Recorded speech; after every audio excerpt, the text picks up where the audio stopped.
Okay. Hello everybody! Welcome to Chemistry of Cooking, where I tell you the science behind your favorite foods. Today, we are going to be making yogurt. Yogurt is a very, very good example of our body's need for bacteria and our need for a very diverse microbiota in our gut that helps us digest food. So for this recipe, you just need 2 ingredients. You're gonna need some milk. I have got a quart of whole milk here. You can use 2% milk. I wouldn't go with skim milk for yogurt just because it's not gonna have enough fat in it, and you definitely want your yogurt to be a little bit creamy. I've never tried it with skim milk, and I probably never will, so there you go. The recipe I am using, which I will link down below, calls for half a gallon of milk. However, I'm gonna half this because it is just me. The other thing you will need is some pre-made yogurt, about 2 tablespoons of it. You can use more if you need to, but yeah, you just need some kind of yogurt, and if you are buying it from the store, make sure that it has live active cultures listed in the ingredients.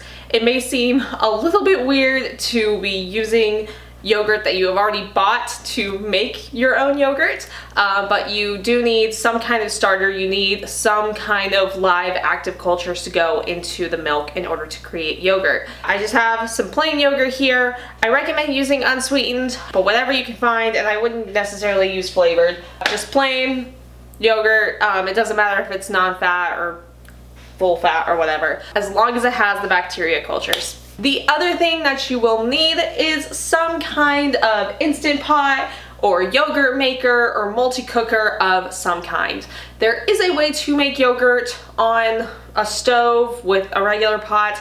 I don't know how to do that. There's a specific way to do it, but the best way to make it is either by using an Instant Pot or a yogurt maker. Reason being is that you have to incubate the bacteria at about 90 to 100 degrees Fahrenheit in order for the bacteria to multiply and metabolize. So you're gonna want something that will keep your ingredients at a consistent temperature for at least 8 hours.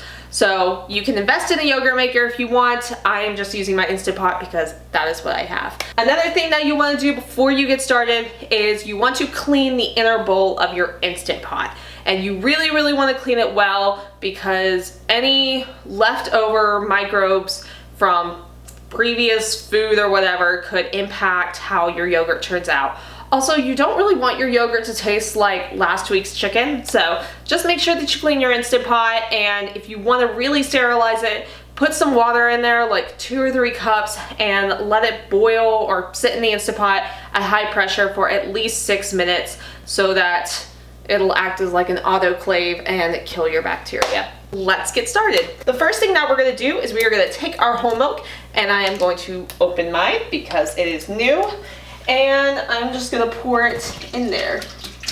Now, some recipes do say that you can use raw milk. I don't have access to a raw milk facility, so I just get the regular pasteurized kind. It doesn't matter what kind you get. But yeah, I'm gonna recycle this, so I'll put this over here. I'm just gonna close my Instant Pot. I'm gonna plug it in because it is not plugged in right now. And we are gonna press the yogurt button, and it may depend on what kind of Instant Pot you have. Mine's kind of like one of the old school versions. So I just press yogurt, and then I press adjust to where it says boil, and then I just let it go. It's just going to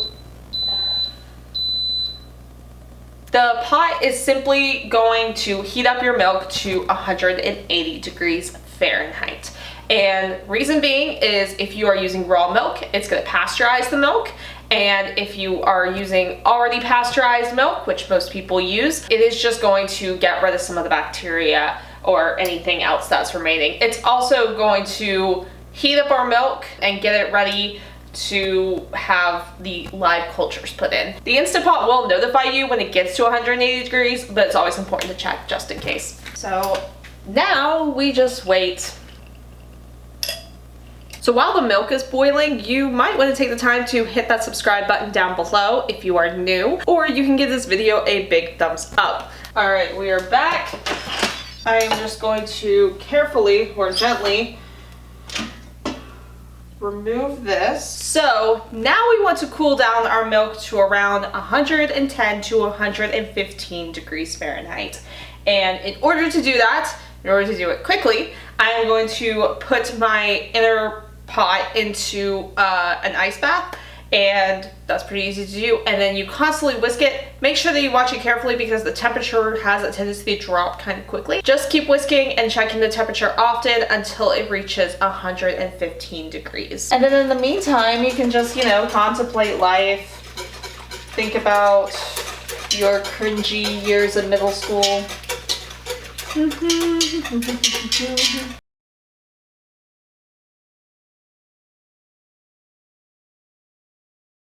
Alright, so we are at about 115 degrees, and so I'm just going to quickly take this out, and I'm going to take my yogurt starter, and we are going to put about a half a cup of milk in there, and this is just going to kind of create like a little slurry, and then this bowl is way too tiny for this, but I'm just going to whisk it to combine it and try to get it like as smooth as you want, but you also kind of want to work quickly because you don't want to cool down the milk. You don't want to get the milk like too cold.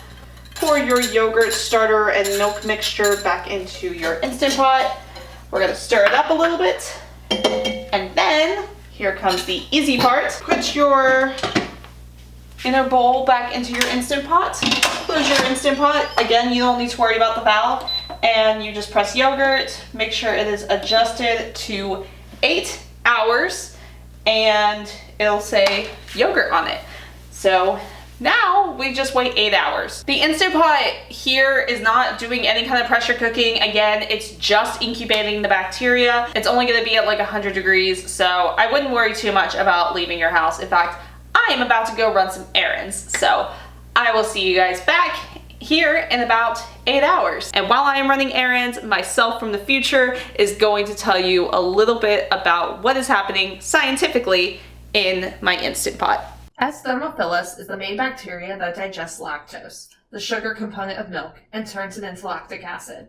The acidic environment allows proteins to coagulate, making the yogurt more viscous. This causes the sour or tangy taste in yogurt. The thermo part of its name indicates that it thrives at high temperatures.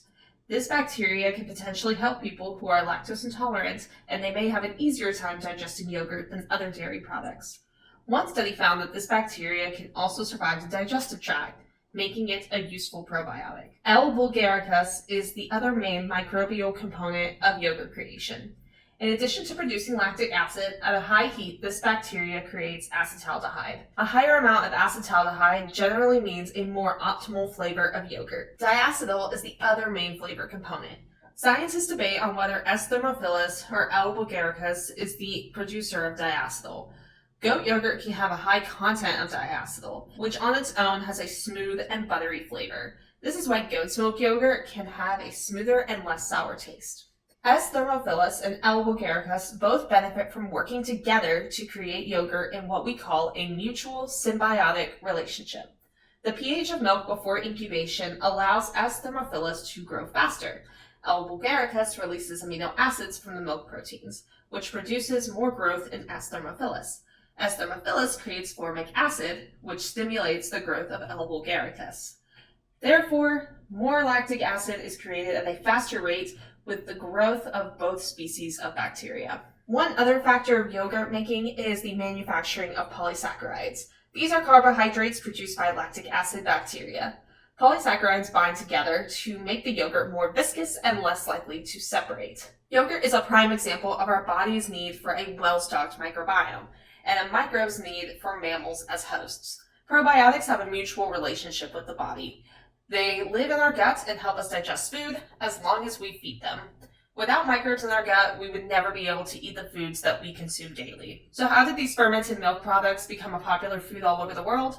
Well, many countries have been consuming yogurt since the BC times, but the first case of it being called yogurt was in Turkey. Before pasteurization and modern refrigeration, civilizations needed a way to preserve milk. It is rumored that they would normally put the milk in animal intestines to provide the necessary bacteria to ferment it. The Turks would also use yogurt to soothe bad sunburns and digestive issues. One eternity later. Alright, so it's midnight and I am really tired. Why I decided to start making yogurt at 3 p.m. knowing it takes 8 hours is beyond me. But anyway, our timer has gone off and we are now going to open the yogurt up. Alright, so I hope you guys can see the texture of this but now as you can see it's all congealed and coagulated. It's a little bit watery, but that's what's expected because some of the whey has come out. So if you want it to be really, really thick and creamy, you can strain your yogurt. If not, you can just go ahead and put it into whatever containers you want, and it will, I promise, it'll be a little bit more firm once it's been refrigerated. But yeah, so this is how it looks right now. So I'm gonna strain it real fast, and then we will put it into containers. So if you want to see how it looks like in the Instant Pot, whoopsies, I'm not gonna tip it over though, so yeah, that's how it looks. All right, so I'm just gonna pour it out into my strainer and let all of the fluids come out. That sounds so gross. So you can always incubate it for a little bit longer if you want to, or if you feel like it needs to be incubated longer. I would just say be careful with that because you might accidentally make cheese. So next we're gonna put yogurt into their containers. You can use whatever container you want, doesn't matter. I bought these tiny jars off Amazon and I love them because they have little faces on them. You can't really see it now very well, at least. Here, I'll put my hand behind. So yeah, they have little faces on them, and so I really like them. They're super cute, so I'm just gonna spoon them into jars, and then I have little yogurt jars for breakfast. If you do want to flavor your yogurt, like a fruit flavor or something, I recommend maybe thawing out some frozen fruit and putting it at the bottom of the jars or at the top, however you feel, and that will sort of add some flavorings to them. You can add jam too. I just try not to add a lot of sugar to my diet. All right, so here is the finished product. This is my yogurt. I found that the yogurt actually gets thicker day by day, so you'll find that it might be a little bit creamier and more Greek-like later on as you go. Homemade yogurt lasts about 2 weeks in the fridge, but you can wait a couple of days afterwards. I would just make sure that it doesn't taste sour or anything or have any visible growth on it. Thank you guys so much for watching. If you guys enjoyed this video, be sure to give it a big thumbs up. And if you want to see more of me, you can click here to subscribe to my channel.